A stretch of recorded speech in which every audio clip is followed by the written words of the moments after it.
Hi, I'm Dr. Somji. And I'm Dr. Solomon. Today we're going to be talking about how you can get rid of your acne scars with laser. Okay, so lasers are a common and very effective method of treating scarring. It's often introduced into the latter stages of scar treatment. We've already talked about in previous videos how to subside scars using subcision, how to treat scars using TCA cross in some cases. Lasers are part of that process. Lasers are part of that sort of workflow that we use to treat scarring. So what we're going to talk about is exactly how they work, what scars are appropriate for them, and how exactly we do it.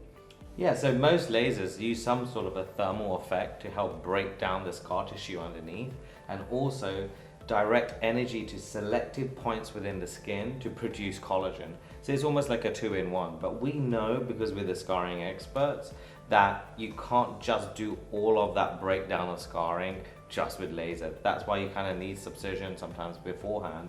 And even sometimes on the same day, we do deep subcision and then we do laser over the top. But like Dr. Solomon said, it tends to be the later stages that we use it. Yeah. So it's very important to use the right type of laser for the right type of scarring.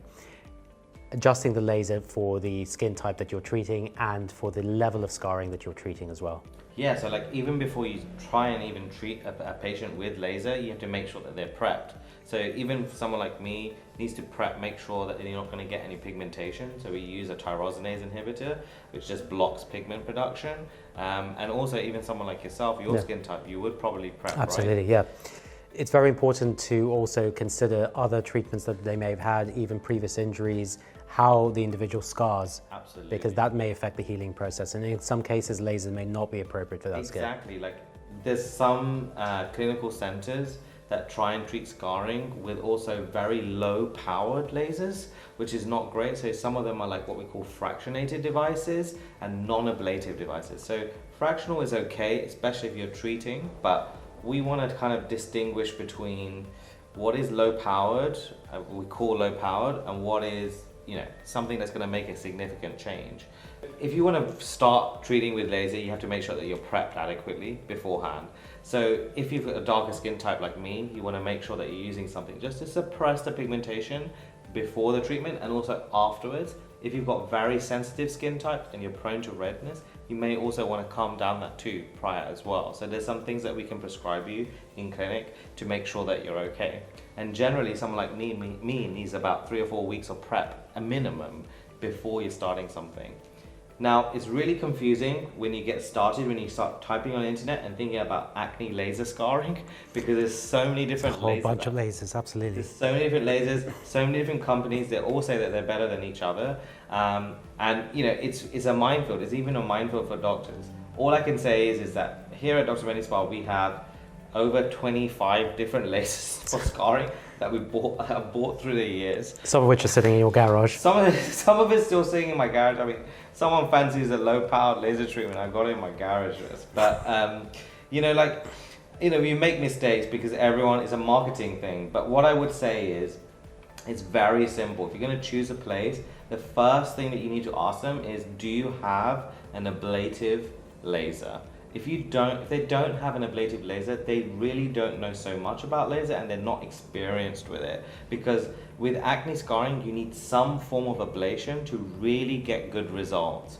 If you see things like fractionated lasers, they may still be powerful in an ablative way. If you think about what fractional is those little dots that you see, those pixelation dots. So it's treating certain amount of the area, maybe 50-60% of the area, but it's still allowing the skin to heal. So, but the ablation point is how far it goes down as well as what surface area. Which is critical when it comes to scarring and scarring Absolutely. remodeling. People forget about the depth. They say, okay, an ablative, you can be on the top, so superficial ablation, so you can treat the whole bit and it doesn't even look pixelated, but it may not penetrate so deep, and therefore it's not really going to change the scar. So up until probably the last couple of years, one of the most powerful lasers that you could use was the luminous ultra pulse, because that used to penetrate down to 4 millimeters. This is in the UK.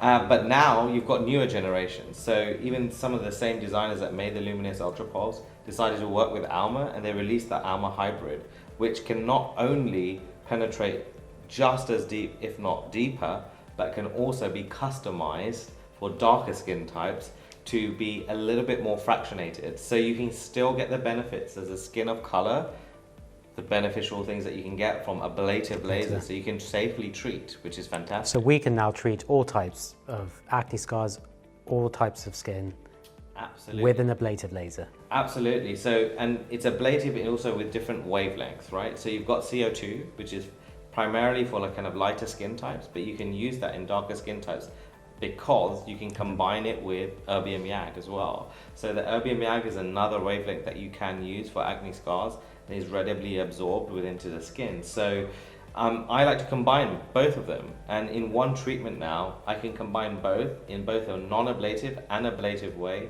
fractionated and a non-fractionated In one way. session. In one session, Yep. which is pretty cool, and you can customize it for each area of the face, even where the scars are as well. And it's important also to emphasize that this is building on previous collagen stimulation that we have already built with the TCA cross, or possibly with other treatments we may have performed as well. Absolutely. So if you've got mild scarring, we can tailor the treatment. So you may not even need to do an ablative treatment. You can maybe do a fractionated treatment, and the healing time can be as little as 3 or 4 days. But where we can go fully ablative in every way, the downtime could be 2 weeks. And obviously the results will be a lot more dramatic, but then sometimes the post-treatment side effects can be a lot higher and it can be more difficult to manage. So let's talk about those side effects. So a common side effect for any laser treatment, any inflammatory skin treatment, one of those being hyperpigmentation. Of course, we have measures by which to reduce that risk or even prevent it altogether. I mean, yeah, I don't know about you, but I just kind of tell people to expect pigmentation afterwards. If you're going to go strong with a laser, you're going to have pigmentation. Yeah. So we put it as part of the protocol. If people have pigmentation either, then we can sometimes use a Q-switch Nd:YAG laser, or even you use some of the Cosmoland treatments or chemical pills to get rid of the pigmentation afterwards. It's a normal part of the process. And that's despite prevention, prophylactic treatment to prevent pigmentation. Yeah, I think expect it. People say, if you don't go strong, then you're not going to get the gains that you want to. After most kind of CO2 laser treatments, we do see that redness in the skin. So what are your tips to reducing that redness over time period? So really, to reduce the redness, adequate aftercare, making sure the skin is well hydrated, essential that you avoid sun exposure, using a good SPF.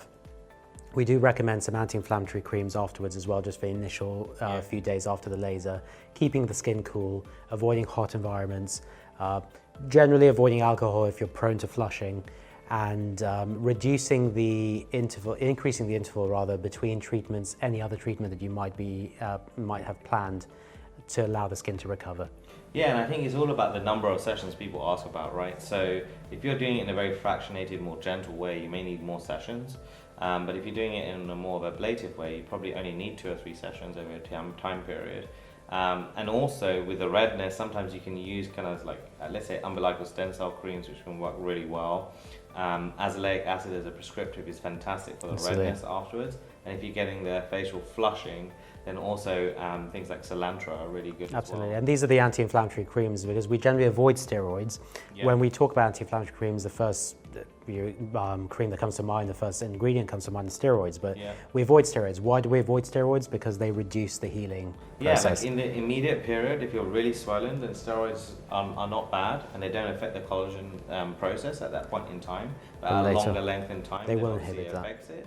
I kind of like, I say to people, actually, it's one of the ingredients that you look for in skincare is like MSM, because that really reduces the vascularity in a nice way, and that sort of pinkness that you get without affecting the healing. Without affecting the healing, and also the best healer, which is time.